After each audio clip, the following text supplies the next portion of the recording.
সিলেট আজকে কি করছো এটা মনে থাকবে। এটা এটা এটা আমি এখন পরিকল্পিত কিছু হতে পারে এই ধারণাও করতে হবে আমাদের। ইমাম জনপ্রিয় বক্তা মিজানুর রহমান আজহারী, তাকে নিয়ে এত বেশি সমালোচনা কারা করছে, তাদের পরিচয় কি, তারা কি চাইছে, এবং আজহারীর মাহফিল ঘিরে একটি গ্রুপ বারবারই বিশৃঙ্খলা সৃষ্টির চেষ্টা করছে, তারা কারা? আমরা যশোরে দেখেছি, আমরা সিলেটেও দেখেছি, এবং সিলেট নিয়ে যারা অতিরঞ্জিত করেছেন, সোশ্যাল মিডিয়া যারা অতিরঞ্জিত ছড়াচ্ছেন, তারা কারা, তাদের পুরো উদ্দেশ্যটা কি, এবার একটু বর্ণনা করতে চাই। সিলেট আজকে কি করছো এটা মনে থাকবে। এটা কি কোরআনের মাজলিসের পরিবেশ হইল? জামাতের ব্র্যান্ড এজেন্ট আজহারী সিলেটে গিয়ে ভালো খাইছে ধরা। সিলেটে হাজার হাজার জনগণ বুঝে গেছেন যে এই আজহারী হচ্ছে ভণ্ড, জামাতের দালাল। তার এই মাহফিলগুলো অন্য কোনো সুবিধাজনক সময়ও সুন্দর হোক, তো সে কারণে বিভিন্ন ষড়যন্ত্র, বিভিন্ন ধরনের মানুষের বিভিন্ন মিথ্যাচার, অন্যায়, জুলুম, এই ধরনের কার্যক্রমে ইসলামিক স্কলারদের উপরে চলমান থাকবে। তার একটা অংশ হিসেবেই আজহারী ভাইকে নিয়েও বিভিন্ন ষড়যন্ত্র চলমান রয়েছে। আসসালামু আলাইকুম দর্শক, আপনারা সকলেই জেনে গিয়েছেন ডক্টর মিজানুর রহমান আজহারী 3টা মাহফিল করেছে। প্রথম মাহফিলটা ঠিকঠাক মতো হলো, দ্বিতীয় মাহফিলটাও ঠিকঠাক মতো হলো, কিন্তু তৃতীয় মাহফিল সিলেটে কেন এরকম ঘটনা ঘটলো, কেন ডক্টর মিজানুর রহমান আজহারীর সাথে এরকম ঘটনা ঘটলো? প্রিয় দর্শক, আপনারা সকলেই হয়তো আন্দাজ করতে পেরেছেন, ডক্টর মিজানুর রহমান আজহারীর মাহফিলে বাধা প্রদান করতে না পারলেও তার মাহফিলটা ভণ্ডুল করে দিল কিভাবে এবং কারা, সেটা ডক্টর মিজানুর রহমান আজহারীর মুখ থেকেই আপনারা শুনবেন। প্রিয় দর্শক শ্রোতা, আপনারা সকলেই জানেন প্রথম মাহফিলে ডক্টর মিজানুর রহমান আজহারী বক্তব্য দেওয়ার কারণে লক্ষ লক্ষ মানুষ হয়েছিল। দ্বিতীয় মাহফিলে একই পরিস্থিতি, সেখানে ডক্টর মিজানুর রহমান আজহারী বলেছিল এক দল খেয়ে গেছে, অন্য দল খাওয়ার জন্য রেডি হয়ে আছে। আর এই বক্তব্যকে কেন্দ্র করে সোশ্যাল মিডিয়ার তোলপাড়। অবশেষে বিএনপি পাড়ায় ঝড় বইল, কিন্তু প্রথম 2 মাহফিলে কোনো বাধা হলো না, তৃতীয় মাহফিলে কেন বাধা? বুঝতেই পারছেন কলকাঠি কারা নাড়ছে। তো চলুন আর কথা বাড়াবো না, ভিডিওর শুরুতেই যেহেতু আপনারা কয়েকটি ভিডিও ফুটেজের অংশ বিশেষ দেখেছেন, সবাইকে বলবো একটু ধৈর্য সহকারে দেখুন, তাহলে সব কিছু খোলাসা জানতে পারবেন। তো চলুন একটা লাইক দিয়ে বিস্তারিত সবগুলো ভিডিওর বিস্তারিত আলোচনাগুলো শুনে আসি। আমাদের ব্র্যান্ড এজেন্ট আজহারী সিলেটে গিয়ে ভালো খাইছে ধরা। সিলেটে হাজার হাজার জনগণ বুঝে গেছেন যে এই আজহারী হচ্ছে ভণ্ড, জামাতের দালাল, স্বাধীনতার বিরোধী, গণতন্ত্রের শত্রু এবং সকল ধর্মের মানুষের ঐক্যের বিরোধী। এই ভণ্ড যখন সিলেটে গেছে, লক্ষ লক্ষ জনতা তাকে ভুয়া ভণ্ড বলে ধ্বনি দেওয়ার পর সে হাত তুলে সিলেটবাসীর জন্য অভিশাপ দিয়েছে। কারণ সে বলেছে এই মোনাজাতের আগে, সিলেটবাসী তোমরা যা করেছো মনে থাকবে। এই শয়তানকে পুরো বাংলাদেশে ওয়াজ করা থেকে নিষিদ্ধ ঘোষণা করুন এবং যেখানে পাবেন এর বিরোধিতা করবেন, একে ভণ্ড ভণ্ড বলে ধ্বনি তুলবেন। কি হয়েছে এই মাহফিলে, কেমন হয়েছে এই মাহফিল, কি ঘটেছে এই মাহফিলে, কেমন হয়েছে এই মাহফিল, এই সব বিষয়ে একটু বিস্তর আলোচনা থাকবে। আপনারা দ্রুত লাইভটি শেয়ার করে সাথে থাকলে আশা করি লাইভটি শেষ পর্যন্ত শুনতে পারবেন। তবে লাইভে যদি নেটওয়ার্কে কোনো সমস্যা হয় আপনারা ধৈর্য ধরে ওয়েট করবেন, নেটওয়ার্ক কানেক্টেড হলে আবার আপনাদেরকে যথাপযুক্ত উত্তর দেওয়ার চেষ্টা করবো ইনশাআল্লাহ। আজকে যারা যুক্ত হয়েছেন আপনাদের সবাইকে শুভেচ্ছা, অভিনন্দন। প্রথমেই আমি বাংলাদেশের বীর সন্তান, সিলেটের মাটিতে শুয়ে থাকা হযরত শাহজালাল ইয়ামিনী, হযরত শাহপরান ইয়ামিনী রহমতুল্লাহ আলাইকে স্মরণ করছি। তাদের এই পুণ্যভূমি থেকে আজকে লাইভে সংযুক্ত হচ্ছি। আপনারা জানেন যে সিলেটের পুণ্যভূমি হচ্ছে ইসলামের পুণ্যভূমি, সিলেটের মাটি হচ্ছে ধর্মভিত্তিক মানুষের মাটি। সিলেটে কখনোই গৌরব গোবিন্দ থেকে শুরু করে কারো কোনো ষড়যন্ত্র সিলেটের মাটিতে বাস্তবায়িত হয়নি। বাংলাদেশে ইসলাম প্রচারক হিসেবে যারা সবচাইতে বেশি ভূমিকা পালন করেছে সেই সকল সুফি, সাধক, আল্লাহর ওলিগণ এই সিলেটের মাটিতে এসেছেন এবং এই সিলেটের মাটি থেকে বাংলাদেশের বিভিন্ন জায়গায় তারা বিচরণ করেছেন। শায়েখ ডক্টর মিজানুর রহমান আজহারীর মাহফিল আপনারা নিশ্চয়ই জানেন যে তাগুতি শক্তি বিভিন্ন নামে বেনামে, আওয়ামী লীগের ছদ্মবেশে, বিভিন্ন ছদ্মবেশে যারা দীর্ঘ প্রায় 5 বছর, গত 5 বছর তার মাহফিলগুলোর সফলতা চায়নি, নিশ্চয়ই তারা আজও তার মাহফিলগুলোর সফলতা কামনা করবে না। সে ব্যক্তি আওয়ামী লীগ অথবা নাস্তিক্যবাদী দালাল অথবা ধর্ম কর্মের বিরুদ্ধাচরণকারী ব্যক্তি কখনোই চাবে না যে কোনো ইসলামিক স্কলারের প্রোগ্রাম সুন্দর হোক। পাশাপাশি তারা এটাও চাবে না যে বাংলাদেশের তার এই মাহফিলগুলো অন্য কোনো সুবিধাজনক সময়ও সুন্দর হোক। তো সে কারণে বিভিন্ন ষড়যন্ত্র, বিভিন্ন ধরনের মানুষের বিভিন্ন মিথ্যাচার, অন্যায়, জুলুম, এই ধরনের কার্যক্রমে ইসলামিক স্কলারদের উপরে চলমান থাকবে। তার একটা অংশ হিসেবেই আজহারী ভাইকে নিয়েও বিভিন্ন ষড়যন্ত্র চলমান রয়েছে। আল্লাহর শুকরিয়া আদায় করে বলছি, আমি নিজ চোখে এসে দেখলাম বাংলাদেশের অন্যতম একটি সেরা শহর এই সিলেটের পুণ্যভূমিতে কত লক্ষ মানুষ হয়েছে আমি সেটা গুণে বলতে পারবো না, বা আমার কাছে সেটার মাপকাঠি নাই। কিন্তু আমি যেটা শুনতে পেরেছি এখানে এসে, আমার এখানের বন্ধু বান্ধব, পরিচিত মহল, তাদের প্রত্যেকের বক্তব্য থেকে স্পষ্ট হয়েছে যে সিলেটের ইতিহাসে এত বড় মাহফিল তারা কখনো দেখেন নাই, এত বড় সভা সমাবেশও তারা দেখেন নাই। সেটা রাজনৈতিক সমাবেশ হোক, কিংবা কারো কোনো জানাজা হোক, কিংবা কোনো বড় আয়োজন হোক, অত্যন্ত গুরুত্বপূর্ণ একটা অনুষ্ঠান তারা এখানে করেছে। এবং এত মানুষ, যে মানুষদেরকে সমাগম হওয়ার পরে তাদেরকে নিয়ন্ত্রণ করা, এটা কোনোভাবেই সম্ভব নয়, কোনোভাবে সম্ভব নয়। নিজ চোখে দেখেছি তো সেজন্য বলছি। অনেক সময় মিডিয়াতে আপনারা এক ধরনের দেখেন, দেখলে একরকম মনে হয়, আর নিজ চোখে দেখলে আরেক রকম মনে হয়। আমি মাহফিলের শুরুতে বলতে চাই, মাহফিলের আয়োজন ছিল অত্যন্ত সুশৃঙ্খল, মাহফিলের ব্যবস্থাপনা ছিল অত্যন্ত সুশৃঙ্খল, মাহফিলের আলেম ওলামাদেরকে রিসিভ করা থেকে শুরু করে তাদের জনসংখ্যা যারা এখানে উপস্থিত হয়েছেন তাদের কার্যক্রম ছিল অত্যন্ত সুশৃঙ্খল, এবং মাহফিলের প্রত্যেকটি কার্যক্রমই ছিল একেবারে আবেদনময়ী, সৌন্দর্যতায় ভরপুর। আমি সে কারণে সিলেটবাসীকে আবারও ধন্যবাদ জানাই। এবং আরেকটি বিষয় লক্ষণীয় ছিল যে মাহফিলে টাইম টু টাইম যে যখন যেটা বলতে চেয়েছে সেই টাইমেই সে এখানে এসেছে। আরও ভালো লাগার জায়গা ছিল মাহফিলে সময় মতো তাদের জোহরের নামাজ, আসরের নামাজ, মাগরিবের নামাজ, এশার নামাজ, তারপরে তাদের তেলাওয়াত, তাদের সঙ্গীত, তাদের আবৃত্তি, এবং একটি নির্দলীয় নিরপেক্ষ সুন্দরতম পরিবেশে মাহফিলটি অনুষ্ঠিত হয়েছে, যেখানে আলেমরাই আলেমদের কথা বলেছেন, ইসলামিক স্কলাররা ইসলামিক স্কলারদের বক্তব্য রেখেছেন, এবং বক্তব্যগুলো খুব চমকপ্রদ ছিল।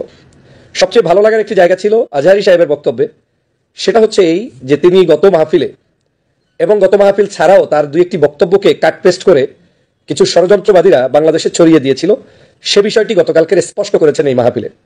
যেমন প্রথম একটি বিষয় স্পষ্ট করেছেন, আমি যেটা বুঝতে পেরেছি, আমি জানি না আমার এই বক্তব্য সত্য মিথ্যা হলে আপনারা ধরিয়ে দিবেন, তার বক্তব্য কানে শুনে যেটা বুঝলাম, যেমন সাম্প্রতিক সময়ে তাকে নিয়ে হয়তো কোনো একটা বক্তব্যের শব্দচয়ন, দলীয় না, দলীয় ছাড়া ধর্মীয় শব্দচয়ন, সেটাকে নিয়ে অনেকে বিতর্কিত করছে আলেমদের মধ্যে। কেউ কেউ 10 লাখ টাকা তার মাথা কেটে দেওয়ার জন্য বরাদ্দ করেছে। তো সেই জায়গায় উনি তার বক্তব্যে ক্লিয়ার করেছেন পেকুয়া এবং যশোর ছাড়া উনি তো আর কোথাও এখন বক্তব্য দেয়নি। তো বাংলাদেশে আসার পরে এই দুই মাহফিলে যেই শব্দচয়নটা ওনারা প্রচার করছে, আমি এটাকে দ্বিতীয়বার বলে প্রচার করতে চাই না, আপনারা নিশ্চয়ই জানেন রাসূল সাল্লাল্লাহু আলাইহি ওয়াসাল্লামের সম্ভবত কোনো একটি বিষয় নিয়ে, ভাষাগত বিষয়, ইংলিশে কি উচ্চারণ করেছে, বাংলায় কি করেছে, আমি যেটা বুঝতে পেরেছি সেরকম একটা শব্দচয়নকে পাবলিক, এই আওয়ামী লীগের দোসররা, আর বিশেষ করে আজহারীর যারা মানে ভালো করলেও খারাপ মনে করেন সেই মানুষরা, তার পিছনে লেগে 6 বছর আগের কোনো একটা অডিও ক্লিপ, আবারও শুনবেন, 6 বছর আগে লাগানো অডিও আর এই বছরের মাহফিলের ভিডিও মুখের সাথে মিলিয়ে তারপরে সেটাকে প্রচার করছে যে আজহারী আবার বাংলাদেশে এসে এই কথা বলেছেন। প্রথম কথা হচ্ছে ওই কথাটা হালাল, ওই কথাটা বিতর্কিত, ওই কথাটা কি সেটা তো আরো পরের বিষয়, আদৌ সেই এবার মাহফিলে এসে বলেছেন কিনা। তো 6 বছর আগে তো কত কথাই তার আমরা শুনেছি, সেগুলো নিয়ে আলোচনা হয়েছে, তর্ক বিতর্ক হয়েছে, আজহারী ভাই নিজের পক্ষ থেকে তিনি তার স্টেটমেন্ট দিয়েছেন, এরপরে তো আর সেই বক্তব্যের কোনো বিষয় থাকে না। তো আমার কাছে ভালো লেগেছে, আজকে জানতে পারলাম গতকালকের মাহফিলে, আমিও অবাক হয়েছিলাম যে এরকম মিথ্যার উপরে কি সব চলছে। তো আমি সেখানে এসে আমি দেখতে পেলাম যে না, আজহারী ভাই এটা ক্লিয়ার করেছেন, যেটা আমি বুঝতে পেরেছি। দ্বিতীয় আরেকটি বিষয় আমার কাছে ভালো লেগেছে, সেটা হচ্ছে সাম্প্রতিক সময়ে যেটা নিয়ে আমিও ভিডিও করেছি, যে আজহারী সাহেবকে কেন্দ্র করে অনেকে বলার চেষ্টা করছেন তিনি কোনো একটা দলের পারপাস সাব করছেন, কিংবা তিনি কেন কোনো একটা বিশেষ দলকে উদ্দেশ্য করে চুরি কিংবা সন্ত্রাসী কিংবা এক দল খেয়ে আছে আরেক দল আসবে এই বক্তব্য দিলেন। আমি তখন বলেছিলাম যে বক্তব্যটাকে পজিটিভ নিলেই আমাদের হয়। একজন ইসলামিক স্কলার কি বলবে কি বলবে না সেটা আমাকে জিজ্ঞেস করে কেন বলবে? এই দেশে আওয়ামী লীগের আমলে কত ইসলামিক স্কলার ডাইরেক্ট আওয়ামী লীগের নাম নিয়ে আওয়ামী লীগের বিরুদ্ধাচরণ করে আওয়ামী লীগের অন্যায়ের বিরুদ্ধে কথা বলেছে না? তো তখন কথা বলা যদি কারোর জন্য জায়েজ হয়, সেই কথাটা বিএনপি আসলেও বলবে, জামাত আসলেও বলবে, চরমনাই আসলেও বলবে, হেফাজত আসলেও বলবে, কিয়ামত পর্যন্ত যত বড় শক্তিশালী শাসক আসুক না কেন তিনি তার বক্তব্য দিয়ে যাবেন, সেটা বাধা দেওয়ার কারো অধিকার নাই। তো আজহারী সাহেব কালকের বক্তব্যে ক্লিয়ার করলেন, আমি যেটা ক্লিয়ার আগেই করেছি। আমার বক্তব্যটা এরকম ছিল যে একদল গেছে আরেক দল আসবে, তো আরেক দল কে আসবে আমরা কি জানি? আপনি কি নিশ্চিত হয়ে গেলেন যে আপনি আসবেন? আমি কি নিশ্চিত হয়ে গেলাম আমি আসবো? আমাকে অনেকেই মনে করেন আমি বিএনপির নমিনেশন পেয়ে এমপি হব, মন্ত্রী হব, ভালো কথা। আমি কি নমিনেশন পেয়েছি? এমপি মন্ত্রী হয়েছি? আমি কি এখন পর্যন্ত সবকিছু আমার হয়ে গিয়েছে? না। তা এখন যতক্ষণ পর্যন্ত আমার এটা না হবে ততক্ষণ পর্যন্ত আপনি কোনো অবস্থাতেই বলতে পারেন না যে আপনি চলে আসছেন। তো আজহারী সাহেব যাদের কথা উল্লেখ করে বলেছেন, আমি তো মনে করি সে জামাতের উদ্দেশ্যে বলতে পারে, সে চরমনাইয়ের উদ্দেশ্যে বলতে পারে, সে হেফাজতের উদ্দেশ্যে বলতে পারে, যে কোনো 40টা। গতকালকে তিনি ব্যাখ্যা দিয়ে বলেছেন যে বাংলাদেশে প্রায় নিবন্ধিত 40টা 39টা রাজনৈতিক দল আছে। উনি সবার উদ্দেশ্যে করেই এই কথা বলেছেন যে যারাই আপনারা রাষ্ট্র ক্ষমতায় আসবেন আমরা চোর চাই না, ডাকাত চাই না, দুষ্ট মানুষ চাই না। তো শুধু শুধু গা মাখানোর তো প্রয়োজন নাই। আর এই গা মাখা অভ্যাস যদি আমরা পরিবর্তন করতে না পারি তাহলে আমরা ভালো মানুষের কাতারে যেতে পারবো না। এই গা মাখানোর অভ্যাসটা আওয়ামী লীগের ছিল। যা বলতেন সবকিছুতে রাজাকার, যা বলতেন সবকিছুতে আলবদর, যা বলতেন সবকিছুতে আল শামস, যা বলতেন সবকিছুই দেশদ্রোহী, যা বলতেন সবকিছুতে জঙ্গিবাদী, যা বলতেন তাতেই মনে করতো যে আপনি অন্য একটা দলের ট্যাগ নিয়ে বসে আছেন। না রে ভাই, আমি নামাজ পড়ে আমি বিএনপি করবো, আমি আওয়ামী লীগ করবো, আমি জামাত করবো, এর সাথে তো দল করছি, এই দলটা বাদ যেতে পারে না। তার মানে কি, যদি কেউ নামাজ পড়ে ভিন্ন ট্যাগ লাগানো হয়, তার মানে নামাজ শুধু তার জন্য না, আপনার জন্য, আমার জন্য, সবার জন্য। দিনই মাহফিল আসবে, মাহফিল সবার জন্য। অতএব গতকালকে আজহারী ভাইয়ের এই বক্তব্যটাও আমার কাছে চরমভাবে ভালো লেগেছে, চরমভাবে। আমি স্পষ্ট হয়েছি এবং জাতি তার কাছ থেকে একটা সঠিক দিক নির্দেশনা পেল এবং তিনি স্পষ্ট করেছেন যে তিনি যা বুঝতে পেরেছে, তিনি কোনো রাজনৈতিক দলের এজেন্ডা বাস্তবায়ন কিংবা রাজনৈতিক দল করবেন এরকম চিন্তা তার এখন পর্যন্ত নেই, প্রশ্নই আসে না। এই জাতীয় কথা যারা বলেন তারা সবসময়ের জন্য খারাপ আচরণ করছেন। আমি আজকের এই মাহফিলকে কেন্দ্র করে গতকালকের, ভাই একটু আসেন, গতকালকের এই মাহফিলকে কেন্দ্র করে আমরা, আপনারা জানেন যে বাংলাদেশের বিভিন্ন পত্রপত্রিকায় বা বিভিন্ন লিঙ্কে হয়তো আসতে পারে যে মাহফিল কেমন হয়েছে, মাহফিলের মধ্যে মানুষজনের ভিড়াভিড়ি কেমন ছিল। এই প্রসঙ্গে একটু কথা বলতে চাই। মাহফিলের ভিতরের পরিবেশ অত্যন্ত সুন্দর ছিল, কোনো সমস্যা ছিল না, সব সুন্দর ছিল। আমি বারবার বলছি, আমাদের তরুণ সমাজ এখন সিনেমা হলে যায় না, কম যায়, এখন আড্ডাবাজিতে যায় না, তাফসির মাহফিলে আসে। আমাদের শিশুরা এক সময় মসজিদে যেত না, এখন মসজিদে যায়, সাইকেল উপহার পায়। এখন স্বভাবতই আপনার মতো সেই আগের নীরব নিস্তব্ধ পরিবেশটা একটু হলেও বিঘ্নিত হবে এজন্য যে বর্তমান সময়ের প্রজন্মের ছেলে সন্তানরা তারা একটা পরিবেশ থেকে ভিন্ন পরিবেশে আসে। তো যখন ভিন্ন পরিবেশে আসে, সে ভিন্ন পরিবেশটা তাকে শিখতে যে সময় দরকার, সেটা এখনো আমার যুবকদের হয়ে ওঠেনি। প্রথম মন্তব্য হচ্ছে, মাহফিলগুলোতে এসে যারা একটু কেওয়াজ করার চেষ্টা করে, ছবি তোলার চেষ্টা করে, লাইভ তোলার চেষ্টা করে, আজহারী ভাইকে দেখার চেষ্টা করে, সেই চেষ্টার অংশ হিসেবে সিলেটেও গতকালকের প্রচুর যুবক তরুণদের একটা উৎসাহ উদ্দীপনা ছিল এবং সিলেটবাসীর পক্ষ থেকে দাবি ছিল 9:30টার মধ্যে প্রোগ্রামও শেষ করতে হবে। তো 9:30টার মধ্যে প্রোগ্রাম শেষ করা এবং সেই 9:30টার মধ্যে আলোচনাও শেষ করা, এটা একটু টান মানে পরিস্থিতি ছিল যে আজহারী ভাইয়ের পক্ষে 9:30টার মধ্যে যদি এখন সবাইকে আবার থামাইতে হয়, যারা যারা একটু ওখানে ধরেন শব্দচয়ন বা সাউন্ড ক্রিয়েট করছেন, সেই জায়গায় কোনো অবস্থাতেই সম্ভব ছিল না। এটা হচ্ছে একটা দিক। সেই দিক থেকে আজহারী ভাইয়ের সেই মাহফিলের একেবারে শেষ অংশে তিনি হয়তো চাইলে আর সর্বোচ্চ 5 মিনিট আলোচনা করতে পারতেন। তিনি সেই আলোচনাটার পরিবেশ বিবেচনায় নিয়ে আরো 9:30 বেজে গিয়েছেন, তিনি সেখানে একটা অংশের শেষ পর্যায়ে এসে বলেছেন যে জেনজি, তাহলে তোমাদের কথা মনে থাকবে, আমি তাহলে এখন মুনাজাত করে দিচ্ছি, এবং মুনাজাত করে তিনি সেখান থেকে বিদায় নিয়েছেন। এতটুকুই মাহফিলে সংগঠিত হয়েছে। তবে এটাও ভাবার মানে প্রয়োজন আছে যে আপনাদেরকে মনে রাখতে হবে, আওয়ামী লীগের দোসররা পালায় নাই। আওয়ামী লীগের দোসররা যারা ইসলামের দুশ্মন ছিল, যারা ধর্মের দুশ্মন ছিল, যারা আজহারীর প্রোগ্রামকে নস্যাৎ করতে বিভিন্ন সময় সচেষ্ট ছিল, তারা কিন্তু কোনো অবস্থায় এখন পর্যন্ত পূর্ণাঙ্গভাবে পালিয়ে যায় নাই। অতএব কেউ যদি টুপি লাগিয়ে, জুব্বা লাগিয়ে, দাড়ি লাগিয়ে আপনার প্রোগ্রামে এসে অন্য ধরনের কোনো ষড়যন্ত্র করতে চায়, একসময় তো আওয়ামী লীগ অস্ত্রসহ ষড়যন্ত্র করেছে, সরাসরি পুলিশ দিয়ে ষড়যন্ত্র করেছে, মাহফিলকে বানচাল করার জন্য 144 ধারা জারি করেছে। এখন তো আর ওদের হাতে ওই পাওয়ারটা নাই, এখন 144 ধারা জারি করতে পারে না, পুলিশ কথা বললে শোনে না, ওদের কথায় কোনো মানুষ কান দেয় না। এখন করবে কি? এখন করতে পারে একটাই, শয়তানি সুরাত ধারণ করে কোনো জায়গায় ভিন্ন দলের নামে, ভিন্ন মতের নামে, ভিন্ন আদর্শের নামে এই সব পরিবেশ নষ্টের জন্য ঢুকতেও পারে। তবে প্রথম মতামতটাই আমি গুরুত্ব দিচ্ছি, এজন্য আমি যুবকদেরকে এই প্রোগ্রামগুলোতে চাই, তারা আসুক। কিন্তু যুবক ভাইরা, তোমাদের কাছে অনুরোধ, মাহফিলে ভালো পেতে গিয়ে মাহফিলের পরিবেশ যাতে নস্যাৎ না হয়, সেজন্য আমার ব্যক্তিগতভাবে আজকের মাহফিলকে কেন্দ্র করে 2-1টি পরামর্শ থাকবে। নাম্বার 1 পরামর্শ হচ্ছে, ইনশাআল্লাহ আগামী দিনগুলোতে, আমি জানি না এই পরামর্শ আমি দিচ্ছি, আয়োজক কমিটি যারা তারা কিভাবে নেবেন তাদের ব্যাপার। প্রথম পরামর্শ হচ্ছে, আপনারা যে মাহফিলগুলো করবেন, মাহফিলের স্টেজের পর থেকে কমপক্ষে 10,000 মানুষ, যেই মানুষরা ওই মাহফিল আয়োজক কমিটির পক্ষ থেকে আয়োজন যারা করছেন, তারা সেখানে সুষ্ঠু সুন্দরভাবে আপনাদের লোকেরাই সেখানে ওয়াজ শোনার জন্য সামনের সারিতে থাকবে।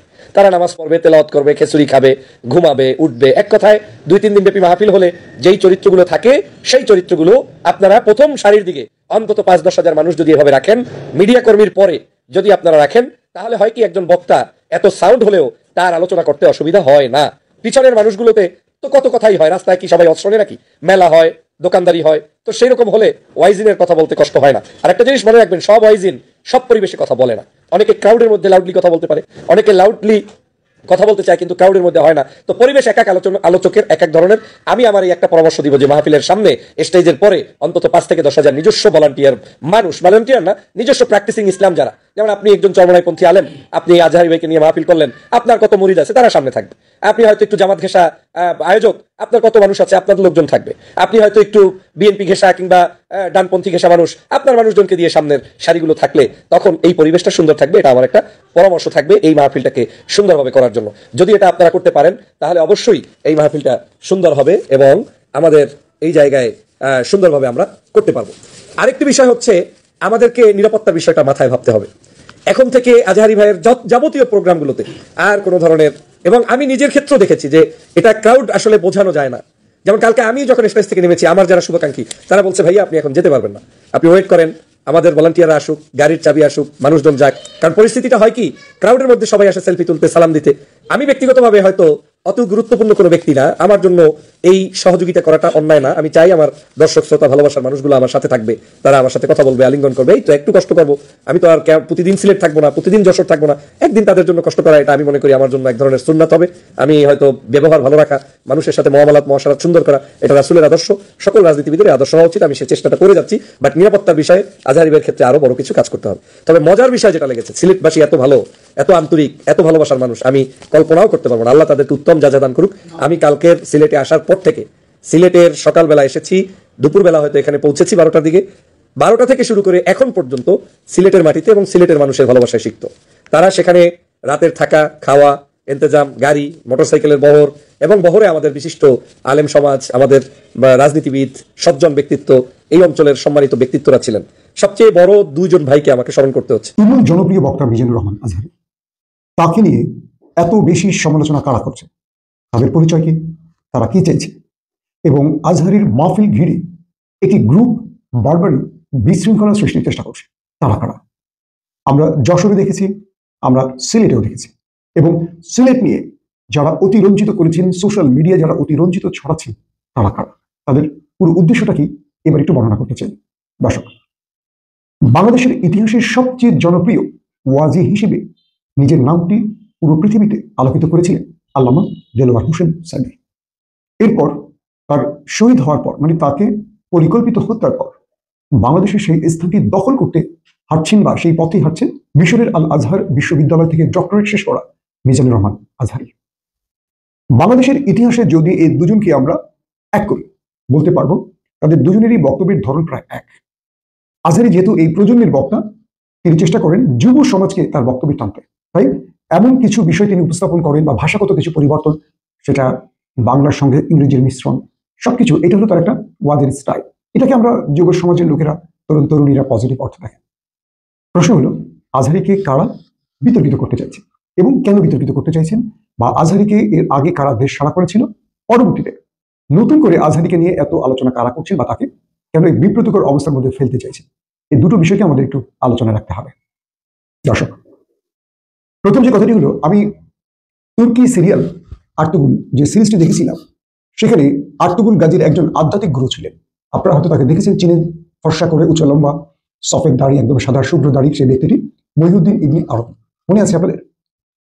এই সিরিজে তাকে যতটুকুই দেখানো হয়েছে, তার কাছ থেকে অনেক আধ্যাত্মিক ব্যাপার উঠে এসে পুরো সিরিজে, অর্থাৎ ইসলামিক সাম্রাজ্য প্রতিষ্ঠায় মহিউদ্দিন ইবনে আরবির যে ভূমিকা, এটা অসাধারণ ছিল। এবং এই চরিত্রটি বিশ্বের যারা এটার দর্শক ছিলেন, ওসমান গাজীর পিতা আর্তুল গাজীর সিরিজটিতে, তারা বুঝেছেন। তার একটি বই ছিল, যে বইটির নাম হলো সেইতানেন হিলিলেরি। সেইতানেন হিলিলেরি, এটি তুর্কি ভাষা, আর বাংলা এটির অনুবাদ দাঁড়ায় শয়তানের ধোঁকা সমূহ। তো এই বইটি তুর্কি ভাষায় লেখা, মূলত এটি মহিউদ্দিন ইবনে আরবি লিখেছিলেন আরবি ভাষায়। পরবর্তী কয়েকশো বছর আগে এটিকে তুরস্কের ভাষায় অনুবাদ করা হয়। তো এই বইটি যেহেতু তুরস্কের ভাষায়, আমি নিজে পড়তে পারিনি, চেষ্টা করেছিলাম ট্রান্সলেট করে পড়ার, সেভাবে বুঝে উঠতে পারিনি। তখন আমি তুর্কি এক বন্ধুর সহযোগিতা নিয়েছিলাম এই বইটির ব্যাপারে। তো তিনি আমাকে যে বিষয়গুলো উত্থাপন করলেন, যে বিগত কয়েকশো বছর ধরে তুমুল জনপ্রিয় এই বইটি ছিল। বইটির প্রসঙ্গে কেন আসছি আপনারা ডিটেল বুঝতে পারবেন আমার আলোচনা শুনলে। মানব জাতিকে শয়তান কিভাবে ধোঁকা দেয় এবং শয়তানের ওয়াসওয়াসা কি, এই বিষয়টি তার এই বইতে লিখা ছিল। ওসমানী সালতানাত প্রতিষ্ঠার পর 7 থেকে 800 বছর যারা পুরো পৃথিবীর এই বিশাল সাম্রাজ্য ধরে রেখেছেন বা শাসন ব্যবস্থা পরিচালনা করেছেন, ওসমানী সালতানাতের প্রত্যেকটা যুবরাজকে, সুলতানকে এই বইটি পড়তে হতো বাধ্যতামূলক, কারণ যেহেতু তারা শয়তানের ধোঁকা থেকে বাঁচতে পারে। আসেন এবার মূল প্রসঙ্গে। এই বইটিতে উল্লেখযোগ্য কয়েকটি পার্ট আছে, কিভাবে মানুষকে ধোঁকা দেয় শয়তান। একটা হলো শয়তানের ধোঁকা, একটি হলো শয়তানের ওয়াসওয়াসা।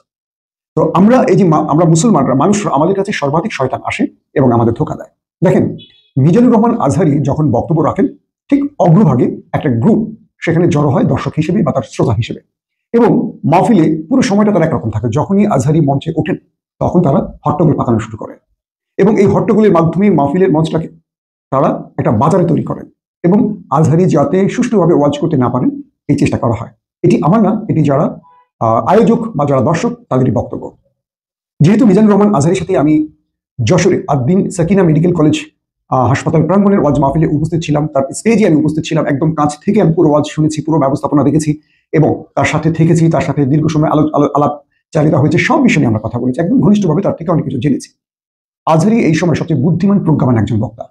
তিনি খুব বেশি কথা বলেন না, পরনিন্দা করেন না, কাউকে নিয়ে সমালোচনা করেন না। আমি যখন তাকে প্রশ্ন করলাম যে এই হট্টগোলগুলো কারা করছে বা কেন করছে, তিনি উত্তর দেননি। তখন আমি তাকে বললাম যে এটা কি পরিকল্পিত হতে পারে? তিনি হেসে দিলেন। তার হাসার উত্তরেই বুঝলাম যে তিনি হয়তো এমন কিছু ইঙ্গিত করছেন। দেখেন, সিলেটে লক্ষ লক্ষ মানুষ জড়ো হয়েছে। প্রবাস থেকে কিছু অ্যাক্টিভিস্ট তারা প্রচার করছেন যে 50,000 40,000-এর মতো মানুষ, এটা নাকি আজহারি মিথ্যাচার করছে, 5 লক্ষ মানুষ, 6 লক্ষ মানুষ, 10 লক্ষ এরকম বলছে। আমার প্রশ্ন হলো, আদ্দিন সাকিনা মেডিকেল কলেজ হাসপাতালে সে মঞ্চে আমি ছিলাম, কোনো প্রবাসী বা দূর থেকে কেউ দেখেনি, দেখেছি আমরা যারা মাঠে উপস্থিত ছিলাম। এবং সেখানে কত মানুষ হয়েছে কম বেশি আমাদের একটা ধারণা তৈরি হয়েছে, আমরা জানি। সিলেটে যারা ছিলেন তারাও বলছেন যে এখানে কয়েক লক্ষ মানুষ উপস্থিত ছিলেন, কিন্তু যারা তাকে নিয়ে সমালোচনা করছেন তারা বলছেন কি 40,000 50,000 মানুষ ছিলেন। তারা কিন্তু দূরে বসে আছেন, কেউ লন্ডনে, কেউ আমেরিকা, কেউ অন্যান্য দেশে বসে আছে। তার মানে আমরা এটুকু বুঝতেছি যে তারা আজহারিকে খাটো করার জন্য এই বিতর্কগুলো সৃষ্টি করছেন। নাম্বার 2, বাংলাদেশের এত বক্তা এত বক্তব্য দেন, এত ভুলভাল বলেন, কোনোদিন কাউকে নিয়ে আলোচনা হয় না। মিজানুর রহমান আজহারি যখন কোনো একটা বক্তব্য দিতে গিয়ে কোনো ইশারা শব্দ ব্যবহার করেন, এটা আরবিতে বলে ইসমে ইশারা, এরকম অনেক ব্যাপার থাকে। তো ইঙ্গিতপূর্ণ কোনো শব্দ ব্যবহার করেন, কোনো অলংকার শব্দ ব্যবহার করেন, এটা নিয়ে আমাদের অনেক আলেমরা বিতর্ক সৃষ্টি করেন। কারণটা কি? যে আজহারির জনপ্রিয়তা আলেম সমাজের মধ্যেও একটা গ্রুপ হিংসার জড়িয়ে পড়ে মরে। কারণটা কি? প্রত্যেকে চায় নিজেকে শ্রেষ্ঠ বানাতে। আমাদের দায়ীরা তারা যদি কোরআন এবং হাদিসের বক্তব্য রাখেন এবং আল্লাহর উদ্দেশ্য হাসিলের উদ্দেশ্যে কাজ করেন বা আল্লাহর বিধানকে সমাজে প্রতিষ্ঠার জন্য কাজ করেন, তাদের মধ্যে হিংসাগুলো একেবারে উচিত না। কিন্তু আমাদের আলেমদের মধ্যে হিংসা আছে। গত 5 বছর আজহারি বাংলাদেশে ওয়াজ করতে পারেনি, তাকে ওপারের একটি দেশ এবং বাংলাদেশের সরকার দেশ ছাড়া করেছে। এটা নিয়ে অনেকে সমালোচনা করছেন যে আজহারি যদি এত সাহসী হতো কেন তিনি দেশ ছেড়েছেন। এই বাংলাদেশ থেকে কিন্তু অনেকে দেশ ছেড়েছেন, 15-18 বছর অনেকে দেশে ফেরেননি। এই যে বিতর্কগুলো তৈরি হয়, তখন হয় কি ওই দিকে আবার বিতর্কটা ছড়িয়ে যায়। এটা পরিকল্পিত বিতর্ক, কিন্তু শেষ পর্যন্ত ক্ষতিটা হয় আমাদের নিজেদের। তো আজহারিকে নিয়ে এত আলোচনার সমালোচনার কারণ থাকে আসলে। আজহারি যে বক্তব্যটা দিয়েছিলেন, একদল খেয়েছে এত বছর, আরেকটা দল খাওয়ার জন্য রেডি হচ্ছে। এবং গতকালকে সিলেটে আজহারি এটা ব্যাখ্যা দিলেন। তিনি বললেন, আমি তো কোনো দলের কথা বলি, কোরআনের দায়ী হিসেবে এবং বাংলাদেশের নাগরিক হিসেবে আমার অধিকার আছে এই রাষ্ট্র নিয়ে কথা বলার। কিন্তু একদল বলে দিলেন তিনি ধর্মীয় ব্যক্তি, তিনি কেন রাজনীতির কথা বলবেন? মানে এই লোকগুলোর কথা শুনলে মাঝে মাঝে হাসিও পায়, কান্নাও পায়। আমার রাসূল ছিলেন সবচেয়ে বড় রাজনীতিবিদ। তিনি শুধু ধর্ম প্রচারক ছিলেন না, তিনি ইসলামী রাষ্ট্র প্রতিষ্ঠা করেছিলেন, তিনি গোয়েন্দা ব্যবস্থা চালু করেছিলেন, তিনি কূটনীতি, আমরা যেটাকে বলি পররাষ্ট্রনীতি, তিনি তৈরি করেছিলেন। একটা রাষ্ট্র প্রতিষ্ঠার যতগুলো দিক থাকে সবগুলো আমার রাসূল করেছিলেন। কিন্তু আমাদের এই লোকগুলো যারা এখনো কোরআন শুদ্ধ করে পড়তে পারেনি, যারা সন্ধ্যার পর ক্লাবে গিয়ে এখনো মদ পান করেন, যারা 5 ওয়াক্ত নামাজ দূরে থাক, ঈদের নামাজটি সঠিকভাবে পড়তে পারেন না, সেই সব ব্যক্তিরা এসে এখন আমাদের ধর্মগুরুদের বা স্কলারদের তাদেরকে ইসলাম শেখাচ্ছে। মানে বাংলাদেশে একটা মুসলিম রাষ্ট্র আমরা বলি, কিন্তু আমাদের মুসলমানদের মধ্যে হীনমন্যতা বা আমাদের শিক্ষার যে অভাব, এটা রন্ধে রন্ধে বোঝা যায়। কিরকম? যে লোক নিজে কোরআনটাই ঠিকমতো পড়তে পারে না শুদ্ধ করে, যে লোক জীবনে পূর্ণাঙ্গ কোরআনটা একবার অর্থ সহ পড়েনি, সেই লোক বলছেন কেন ধর্মীয় বক্তারা রাজনীতি নিয়ে কথা বলবে?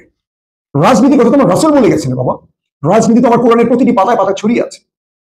আমাদের ধর্মগুরুরা, ইসলামিক স্কলাররা রাজনীতির কথা বলেন। কোন রাজনীতির কথা?